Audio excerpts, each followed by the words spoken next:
Hey up, Rayvers. It's the 50th anniversary of the release of Jaws, directed by Steven Spielberg, arguably the first ever blockbuster movie. So, perfect excuse to revisit it and take a trip back to Amity Island. We're going to need a bigger boat.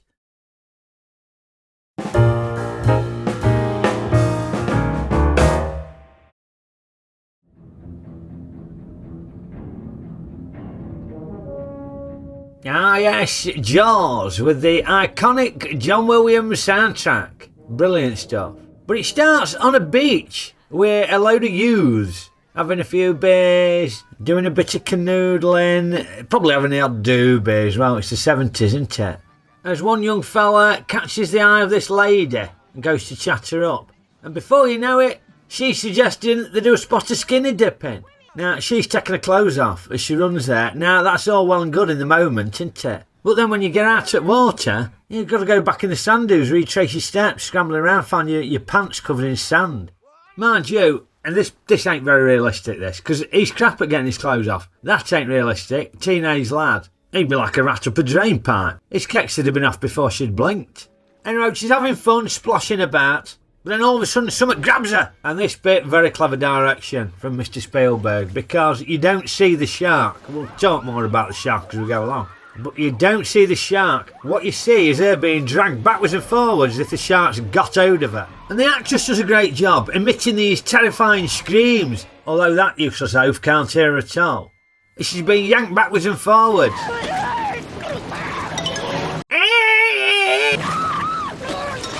Yeah, very effective and terrifying, because your imagination is perhaps more terrifying than being able to see the shark. Anyway, we get a clerical transition into morning, and we meet Chief Brody, played by Roy Scheider, a New York cop who was relocated along with his wife and kids to the picturesque Amity Island, lovely cool holiday resort type place, coastal town.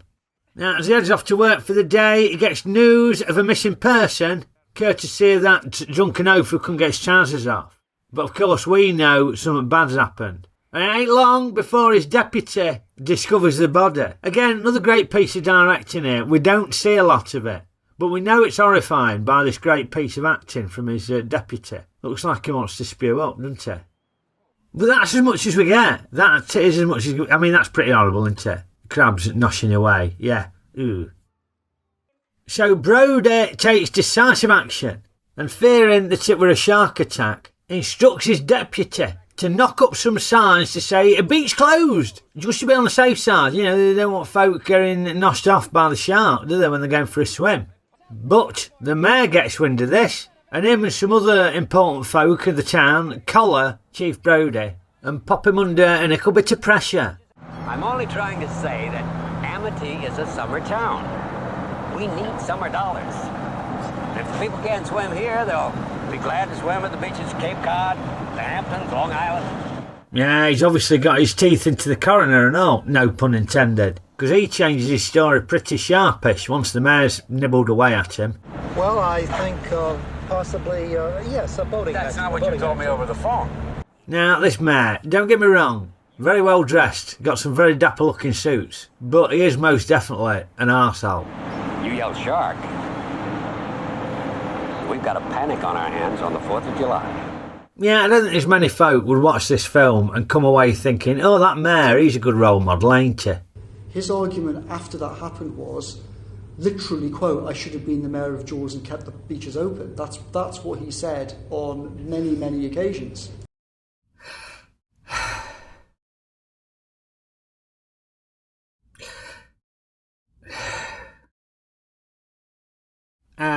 Let's move on. So, everybody's down at the beach, having fun, having a good time in the summer sun. Yeah, the families are out, kids are out swimming, folk playing with their dogs on the beach. Dogs always look like they're having a great time on the beach, don't they? Yeah, dogs love the beach. Unless, like many in the UK, they ain't allowed on because they shit everywhere and the owners don't pick it up. But that ain't the case on Amity Island. And this sequence, Spielberg does some showing off, because he builds the tension brilliantly, courtesy of various different camera techniques. First up, we get the walk wipe cut, where somebody walks past the camera and it cuts to a different shot.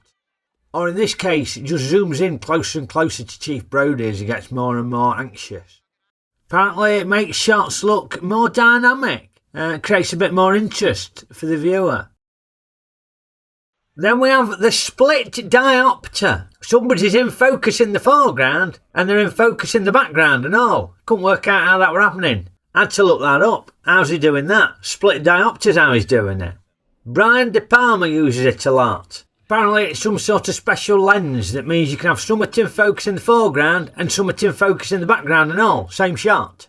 No doubt the experts will be able to tell you why that's important. I don't know why it's important. I don't know why you can't just change the focus. But presumably it creates some sort of different mood or forces you to focus on one thing that you wouldn't normally focus on. I don't know. Either way, look clever. And then we have the dolly zoom or the contra zoom. Here we go. Yes, very dramatic, isn't it? Hitchcock liked a good dolly zoom. Makes you feel very uneasy. I often wondered how they did this. I had to look it up. Apparently the camera moves towards or away from the object that it's filming while simultaneously zooming in the opposite direction. Creates a very weird effect. Makes the background bigger or smaller relative to whatever's in the foreground. And all these little camera tricks just help to ramp up the tension in the scene. Because you know something bad's going to happen. Especially when the dog goes missing. Oh, they've killed the dog. George has noshed off the dog. But the dog is just a canapé, if you will, before his main course, this young lad paddling away on the inflatable. Yeah, there we go. So there's no denying it's a shark causing all these deaths. And the mayor and the residents know that something needs to be done about it. But they're worried they can't afford to close the beaches because it'll ruin the tourist trade. So it looks like they've got to pay somebody to go and catch it. Step forward, Robert Shaw as Quint, shark hunter extraordinaire. You all know me. Know how I earn a living. And this is just a fantastic performance. It just steals the show for me, Robert Shaw. Although, to be honest, I can't exactly place his accent. I think he's supposed to be American. And although the accent seems to be all over the place, it sounds fantastic. Mr. Mayor, Chief, ladies and gentlemen. But he ain't just a shark hunter. He's obviously a bit of a cartoonist as well. Because at the start of the scene, the blackboard is blank. And presumably once everybody's powered in for this meeting, they've all been so engrossed that they ain't noticed Quint stood behind them, drawing a doodle on the blackboard of a shark chomping on a chap. I reckon it's pretty good, isn't it? I mean, I presume it was Quint who drew it. Unless Amity Island's got its own Banksy, who goes around drawing shark pics and stuff like that. Now, Chief Brody also gets some help from Matt Hooper, shark expert from the Oceanographic Institute, played by Richard Rayvers. Now, he's the voice of authority when it comes to sharks. For example, he knows that the bite radius of the shark that these fishermen have caught don't match the shark they're after. It's actually just a tiger shark. A what? Yeah, a tiger shark. And they confirm this for definite by cutting it open and finding no human remains. But the mayor ain't having any of it. He refuses to close the beaches. Oh look, Quint's been doing some artwork again, ain't he? That's not quite as good as the shark doodle, I don't think. But after another shark attack on the 4th of July, scaring the crap out of all the beachgoers, the mayor finally whips his chequebook out and stumps up the 10 grand needed to pay Quint to hunt down the shark. So Brody, Hooper and Quint head out to the open sea. And we get some top class acting from these three. It really is terrific fun when these three are on the boat together. Apparently there was some real life tension between Robert Shaw and Richard Rayvers that mirrored their relationship on screen. You got city hands, Mr. Hooper. Been counting money all your life. All right. Hey, I don't need this. I don't need this working class hero crap. Sounded like Shaw acted a bit of a nutcase at times. But that's what Quint's like, isn't it? You know, he's just got you on edge. He just comes across like he's got a few screws loose, doesn't he? You know, a bit unhinged. But then Quint's probably just another tortured artist, isn't he? Loads of them tortured artists are a bit unhinged, ain't they? Van Gogh cut his own ear off, didn't he? So, there you go. That blackboard sketch of the shark chomping on the chap might be worth a fortune when Quint's dead, won't it? But as well as the great dynamic between the three stars, there's loads of other great acting in this. Loads of great character actors doing bit parts. And Lorraine Garrett, who plays Brody's wife, she comes up with some good touches and all. Michael! Did you hear your father? Out of the water now! Now! Now, I spoke earlier about Spielberg's directing tricks, and it's been pretty well documented about the troubles they had with the mechanical shark when filming this. Kept playing up, by all accounts. So we had to come up with loads of clever ideas of how to show the shark without showing the shark. And it doesn't matter that you can't see the shark, because you know that whatever that thing is that's floating about, that is representing the shark. So you know the shark's on his way. And whenever he's going to chomp on somebody, you always get the shark's eye view. It's just the camera underwater, just making its way towards a pair of dangling legs. And by the time you actually see the shark, you forgive the fact that it does look a little bit ropey, because you're so hooked into the story.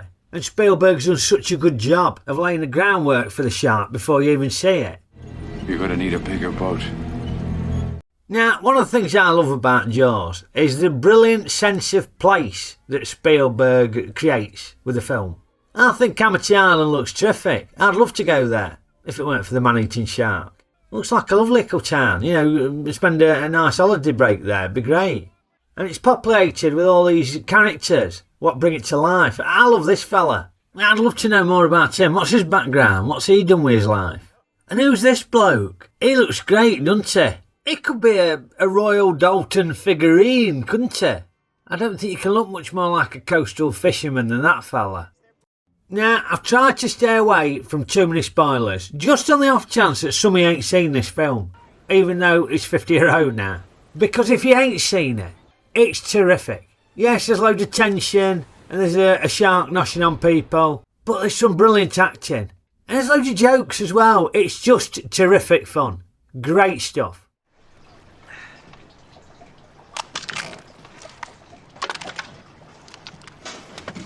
Okeydoo, on to Ray's ratings. Now, I didn't see this at the cinema when it came out. I've seen it at the cinema since, luckily. But I think I'd have seen this on telly or video, maybe. But I'd heard loads of folk say great things about it. So we're hoping for a really good film, a 4-star film. And it's brilliant, isn't it? It is brilliant, is yours. Absolutely fabulous film. Spielberg just does a brilliant job with the directing. Creates the tension, ramps it up when he needs to, using a variety of different techniques, but absolutely brilliant. And the cast's fantastic and all. Obviously you got your main characters, and they're all great, especially when they're together out on the boat, you know, Scheider and Dreyfus and Shaw. Shaw's got to get the Man of the Match award though, ain't it? It's just brilliant. Absolutely brilliant performance from Robert Shaw. Still not sure of his accent, but yeah. But it's all the other characters that I think are fantastic as well. Lorraine Garrett's brilliant as Brody's wife. And all the different folk who populate the town. Just fantastic.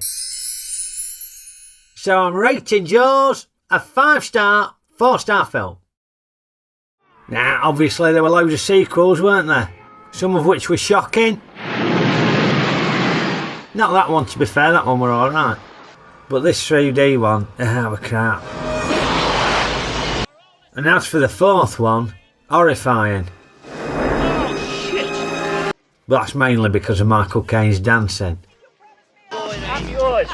Crap as it was, Michael Caine had the last laugh though, didn't he? Someone said to me, I saw that Jaws 4.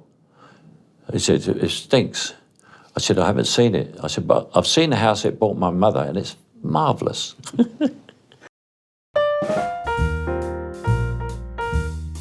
Well, I hope you enjoyed my review of Jaws, Rayvers. And if you did, poke the old like button for me. Give it a good old poke. Maybe use a harpoon, like they used on the Orca, to poke Jaws with. You just jab it with one of them, yeah. And remember to share our reviews with your mates and subscribe to the channel if you ain't already a subscriber. Very much appreciated, as are all them fantastic comments you lot keep popping on. It always makes me day reading them. It's just a lovely little community you lot have created over here, so thank you for that. Apologies if I don't get around to responding to them all. Now, if you haven't already, why not consider joining us over on Patreon and become a Ratron or an Ratron, and you get exclusive benefits such as a monthly podcast, early access to my reviews, regular brain teaser challenges, You're able to submit requests for reviews, and if you're a full patron, you'll get a horse in my annual Ruttle's Race Night Tournament. You get your own equal avatar created, and you get to participate in one of the highlights of the annual sporting calendar. Well, the deadline for this year's entry is the end of September, so you've got a little bit of time yet, a couple of months, but that time will soon evaporate. I'll pop a link in the description below. Pop over to Patreon, come and join us, and get your sen in the Race Night Tournament. Anyway, copyright box permitting, I'll be back with another review for you very soon, so I will see you next time. Okeydoo! Righty-ho, here is my contra-zoom device, little trolley thing, tape top, with the camera on the tripod. Didn't really work, did it? Should have stuck with Henry Hoover.